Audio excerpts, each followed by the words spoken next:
This is a post by King of the Writers, and they want some feedback on their Gunslinger and Fairy chase down a criminal piece here. So I'll copy that in here.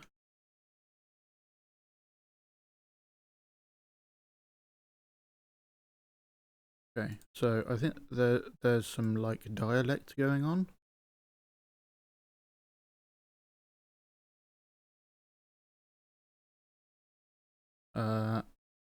I'll do my best to decipher how to pronounce it. Let's have a look. I haven't read this before, so we'll just read it through and then give some feedback on it. The door to Omen's tavern slammed open, letting in a cold draught upon the scene.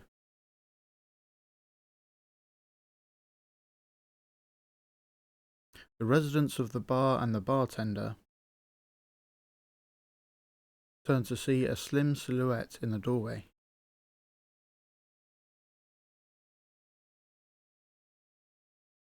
The figure walked into the bar, showing the residents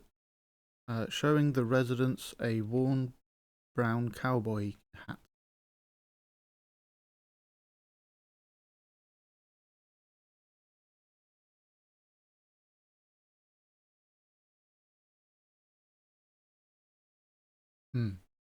A worn brown cowboy hat, shiny green hair that had been coveted.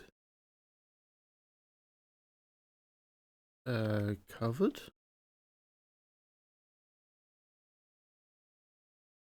Just wet by the rain? No. A brown cloak dipped in moisture, followed by a white shirt.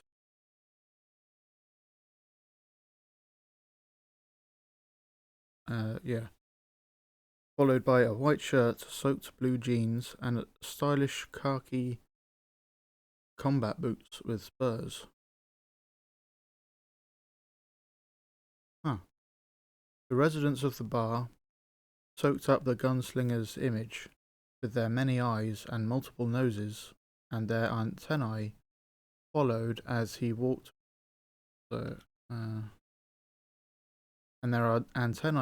Followed as he walked by, and others noticed a green ball of light following behind him. Okay, a minute.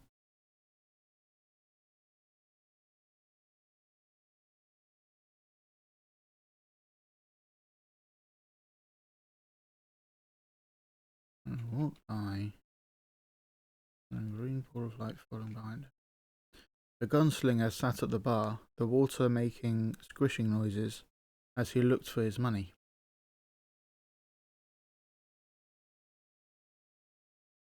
The bartender, with 4 eyes and a long tube for a mouth, watched as 3 bronze coins came from the green-haired man's hands. "What do you want?" wrote the bartender. The gunslinger lifted his hat, and the bartender could make out chocolate-coloured skin. "Give me that ice poison on the rocks." I'm going to just pronounce it how I would pronounce it. I don't want to start doing a dodgy accent or something. The bartender nodded and began making the drink. The gunslinger kept his eyes sharp as his drink was being ready. His eyes sharp. He peered to the right and left from the brim of his hat, keeping his eye on the degenerates around him. The green ball of light rested on his shoulder, and the light vanished, revealing. The light vanished is like one thing happening, and then a comma, and then this other thing happening. Revealing a fairy no bigger than a human's index finger. The fairy was female, with messy, short green hair, a dress, and wings made from leaves. Okay.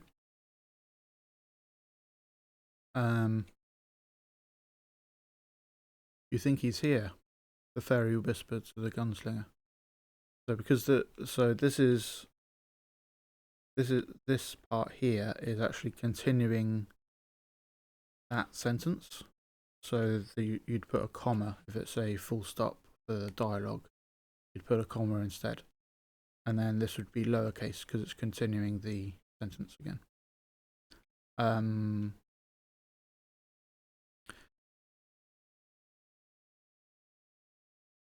Because this is probably going to be throughout the thing.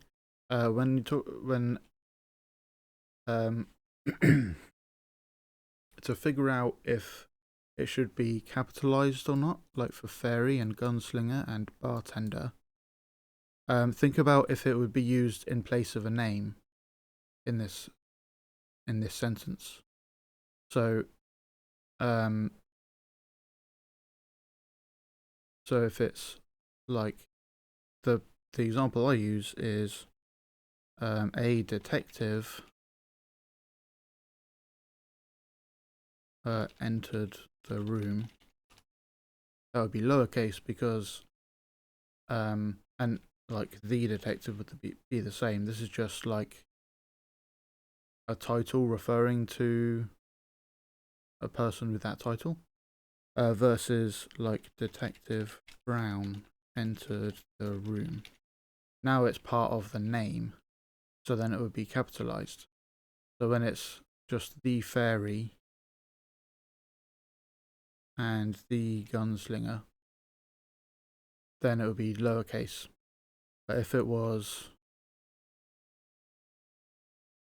fairy whispered to gunslinger, then fairy is the fairy's name and gunslinger is the gunslinger's name. Same with the detective case. If it was in dialogue and someone called to the detective and they said, "Hey, detective, over here," then in that case they're using that as their entire name, as opposed to there's a detective, things like that. So that's how I think about it. Is it being used as a name in place of a name or not? But in most of this, I have a feeling it's not. So I would say probably the grammar should be lowercase for these things. Anyway, the gunslinger nodded his ear. The gunslinger pulled his hat over his eyes. We just gotta wait. Yeah, so this is the end of the sentence, and this isn't continuing the sentence. It's just like a separate action. So that would just be a full stop and a capital letter. And then the gunslinger pulled his hat over his eyes. And this isn't really part of the action of pulling his hat over his eyes, so that can be its own sentence ending there. And then this can be a new sentence starting there. Also, I noticed you got like two the gunslingers here. But if like a paragraph is talking about one person throughout the paragraph, you can just refer to that person. So, I don't know if the gunslinger. Oh yeah, his hat. So the gunslinger is some dude. So it can be he. So the gunslinger nodded. So now we're expecting this paragraph to be just about the gunslinger. So when we say he, we know that that's referring to the gunslinger most likely. And if it's not, then we'd start a new paragraph and say who we're talking about again, like here. So the fairy nodded because we're not talking about the gunslinger anymore. That's fine. And if she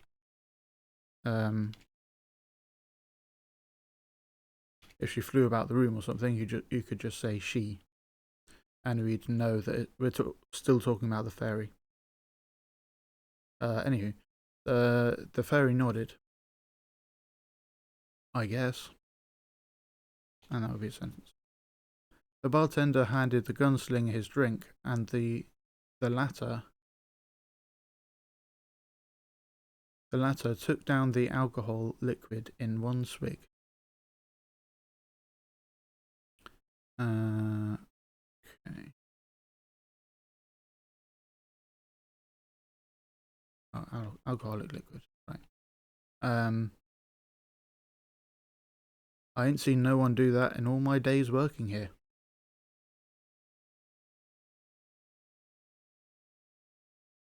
Oh, because it's...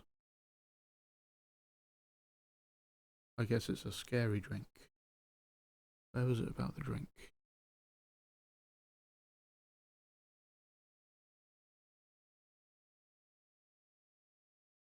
Ice poison. So you could add more of a reaction. More of a surprise reaction, and then that would give us a hint that this is an impressive drink to tackle. And then we'd understand why, like, this reaction is happening.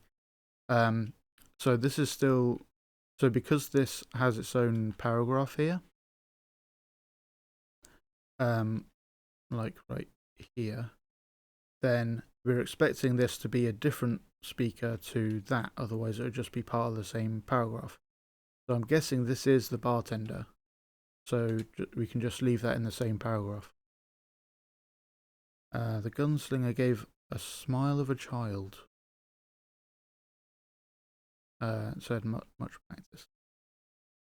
So I think what you mean is more like a cheeky grin or something. Because a smile of a child isn't a thing I've ever read before. So I wasn't sure what that meant. The bartender's many eyes lifted as he saw someone get up from a table. He was a burly creature with blue fur and a golden mane. He resembled that of a lion. Oh. Right, and seemed to be in a hurry.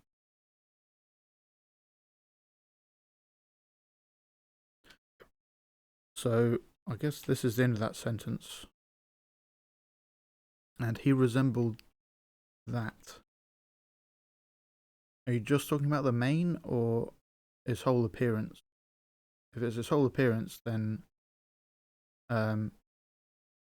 you could say early lion-like creature with blue fur and a golden mane, like that, and then you cut that out, and then but if it's meant to be just the mane, no, I think it is meant to be the whole thing. Seems to be in a hurry.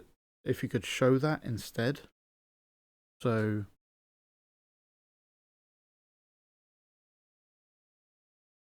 because at the moment he's not actually doing anything, he's just seeming to be in a hurry.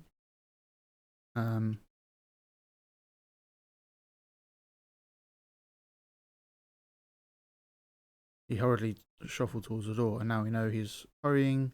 But actually, how we know, because he's moving towards the door, I think. You leaving, Ben? Ben gave a wave of his claw. Got work. Wife been yammering.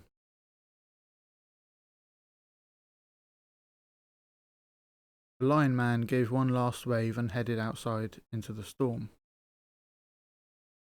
Oh, there's a storm. Is there a storm? Not that we've seen yet. Okay, so it'd be a good idea to like indicate that storm here when we hear about the outside again, or for the first time, and then this will work better because we'll remember. Oh yeah, there's a storm.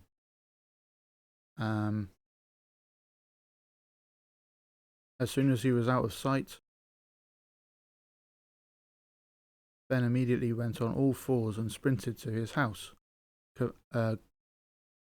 combating the navy blue storm. Oh. So I'd want to know in what way the storm had a colour, because normally storms don't have a colour. Here I'm guessing you mean like he's kind of fighting through the storm.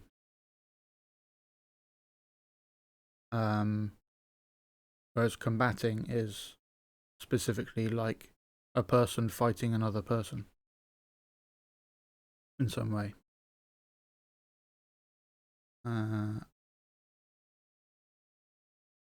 Here the sprinter to his house kind of skips a load of time.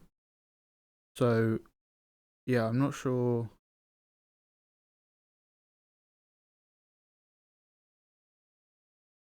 I'm not sure from whose perspective this is being written in. But let's continue reading. The Catman knew that he was in trouble. Is a sentence. This is a new sentence. He should not have taken the drugs, but they helped so much.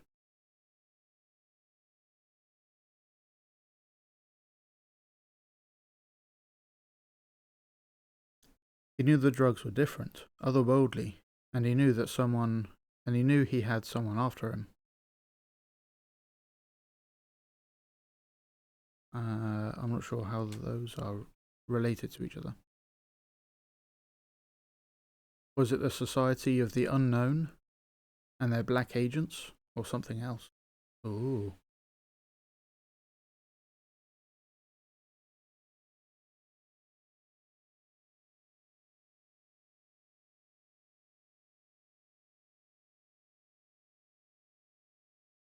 And how did he know?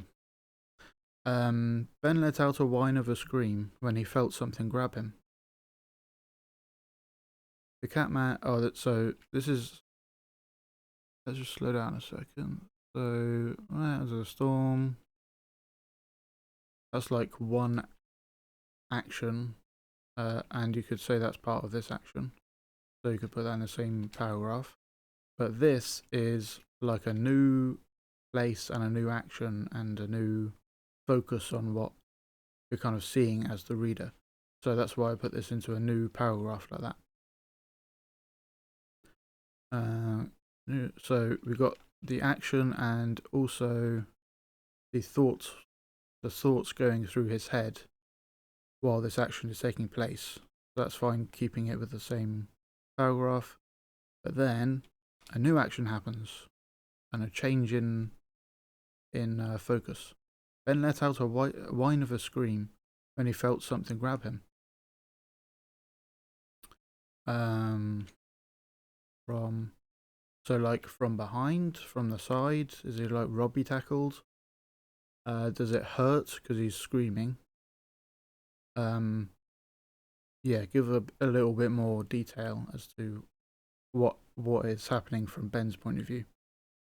The Catman struggled as vines wrapped around his limbs and held him up in the air, where the cold rain taunted him.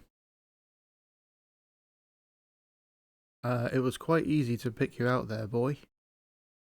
Ben looked down to see the gunslinger and his ball of green light.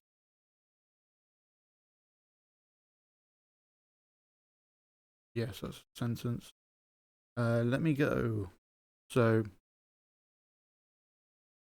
because there are two people involved in this paragraph, we want to make it clear that Ben is speaking. So you could have a new paragraph, or you could get away without that, and but give it a dialogue tag. So Ben's wheeled, something like that, and maybe have an exclamation mark because he's like shouting it.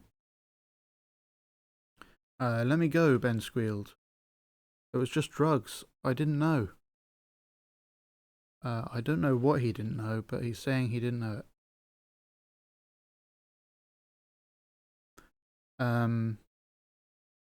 You know them drugs came from another world. That should be there. Okay, the gunslinger smiled. So again, this is its own sentence. So that'll be its own sentence. And You could put, if the gunslinger is smiling while he's saying that, you can just put this first. And now we imagine the gunslinger smiling and then saying these words while he's smiling.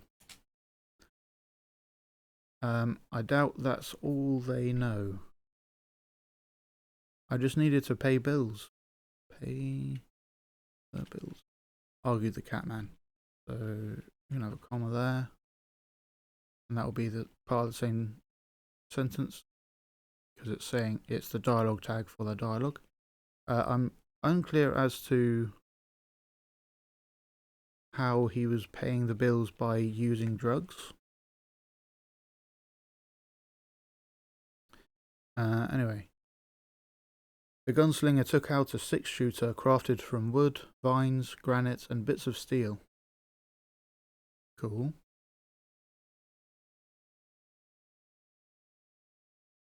Okay. I'd probably describe that instead of just... these are like facts about the gun. That the components are made of these materials. But what does it actually look like from the outside? Do you see like a wood handle, a grip? Maybe it's called a grip, maybe. A wood grip and vines around the outside and a granite, whatever terms are used for guns, I don't know. But like actually describing what it looks like as opposed to what it's made out of will be better for the reader to imagine. Otherwise they've got to just make up what it looks like based on what materials are involved somehow. So full stop. You're killing your own kind with no remorse. The gunslinger. So it can just be. He pulled down the hammer of his pistol. I think. So there might be a special term for this, but I'd probably say just pull the hammer of his pistol. You're causing frag. Ben watched the green light.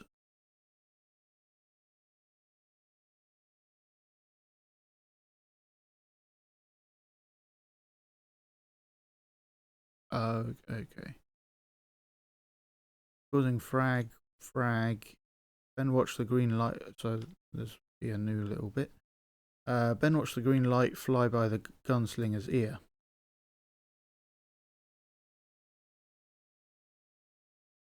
You could just say that the green light flew by the gunslinger's ear without saying that Ben watched it. Because if this part seems to be from Ben's point of view.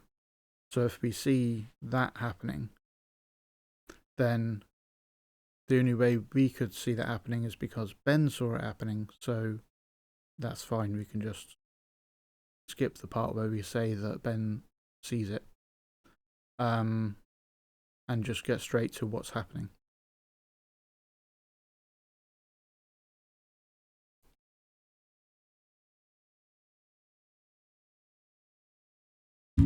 Oops. Yeah, I know that, the man said. No, shut up. Fragmentation between the dimensions.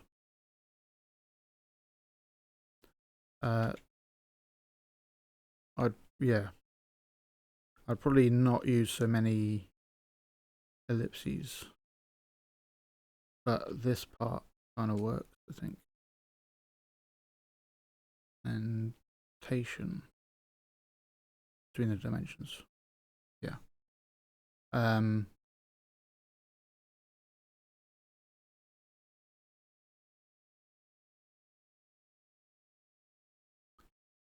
Cool.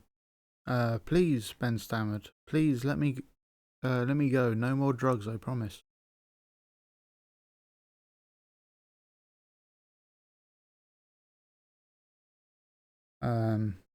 Alright, so yeah, stammered. It doesn't look like he's actually stammering. Like this would be more like stammering. Oh, there's space there too.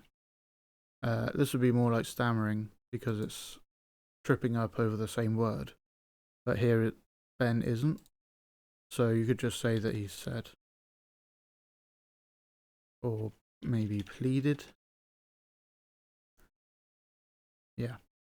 And then the gunslinger smiled. Here's a separate sentence. Sorry, pal. A loud bang filled the air, and the carcass of Ben was covered in thick brown branches. Oh. The gunslinger sighed. Mission complete.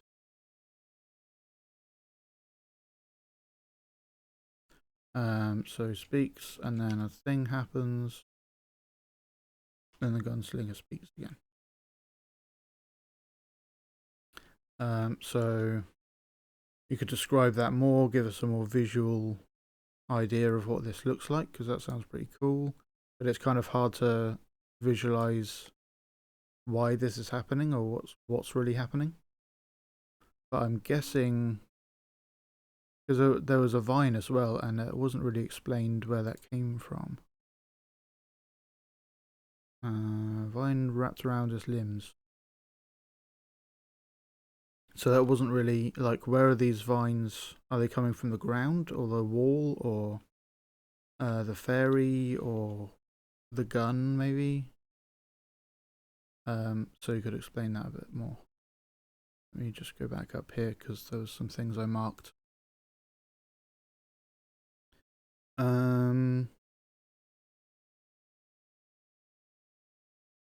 Letting in a cold draft upon the scene is, the scene seems like a weird way of saying just into the bar. You could just say letting in a cold draft, or you could make it even more evocative. Instead of just letting in, you could say something like the cold lasting dust and grit from the outside, or something. And now we have like something visual to look at instead of just, oh, it's a bit drafty. Use the word residence quite a lot, of residents of the bar, in this kind of intro-y section.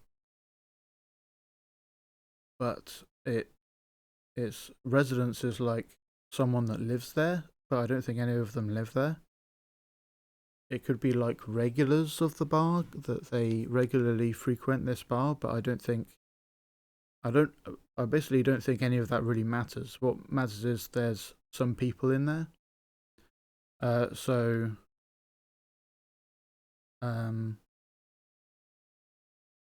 it could even just be customers or something. Or the people inside. Yeah.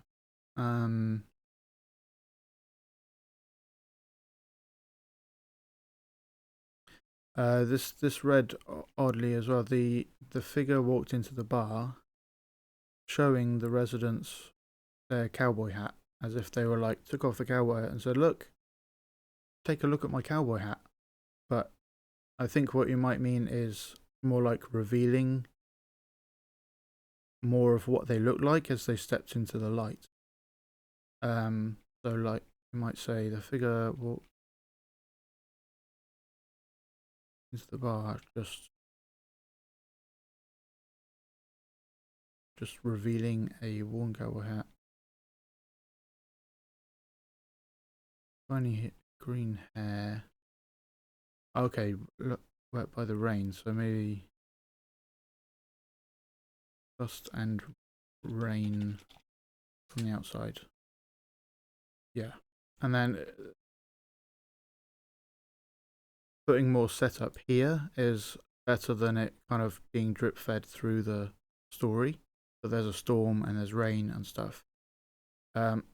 Because this is, if this was a movie or this was being experienced by someone in the bar or by the gunslinger or whatever, they would know all that from the start because they were there.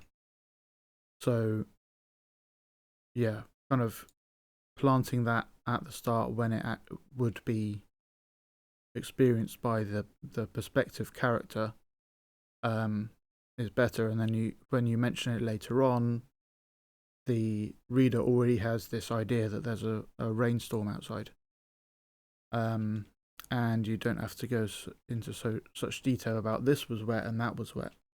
So shiny green hair dipped in moisture sounded funny because it's just wet from the rain, but you could say like soaked through,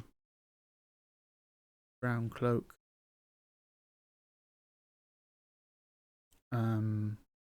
yeah, etc. I won't get too in detail now. The idea. Residence again.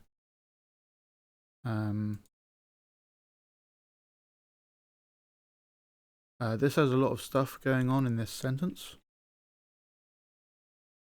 which means it kind of is harder to follow because there's so many different steps to it. So there's the customers looked at the gunslinger. Oh, but also the customers have many eyes / noses, and customers have antennae, and the gunslinger walks into the bar, and there's the ball of green light. So there's 5 different things all kind of crammed into this sentence.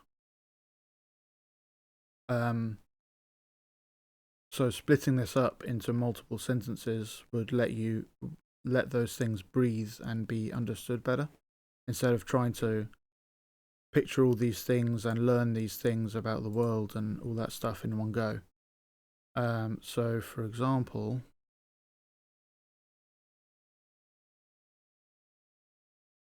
I'm just going to summarize, but like you might have the customers give an idea that they're all alien, variety of eyes, noses, and antennae as one sentence.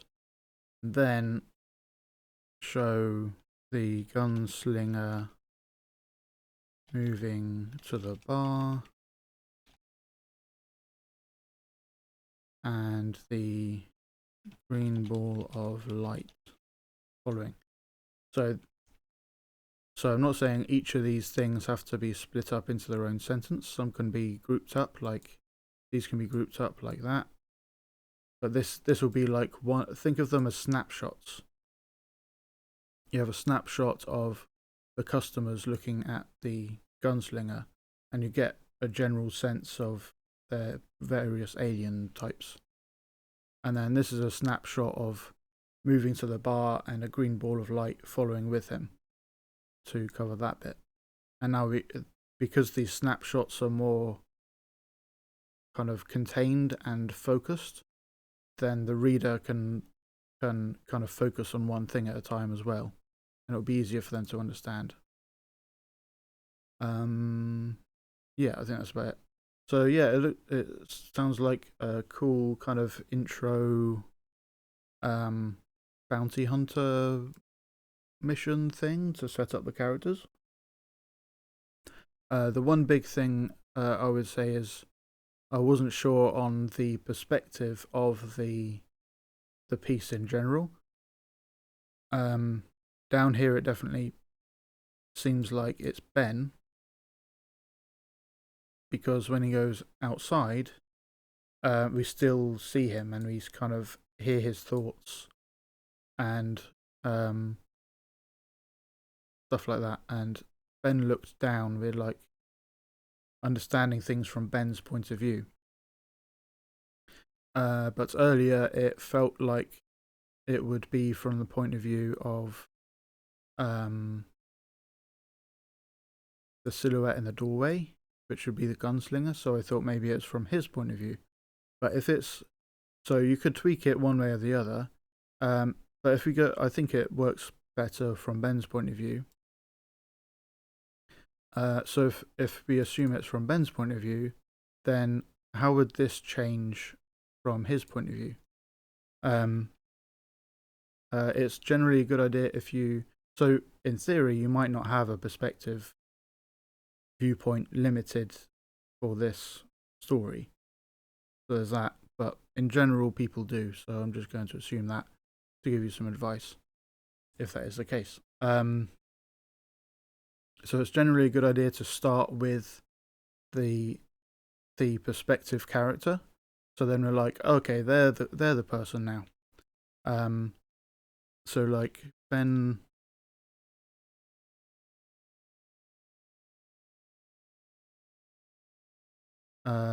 So you could even start with that actually.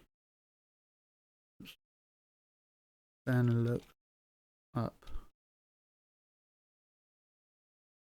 his grip on the tankard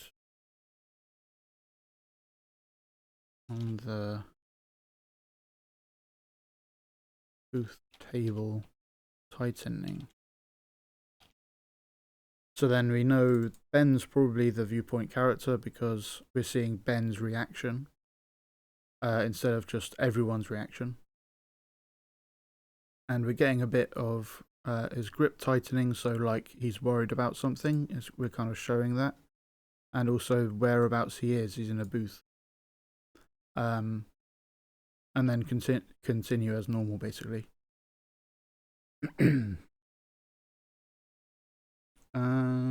Yeah. So I think that would generally help your story.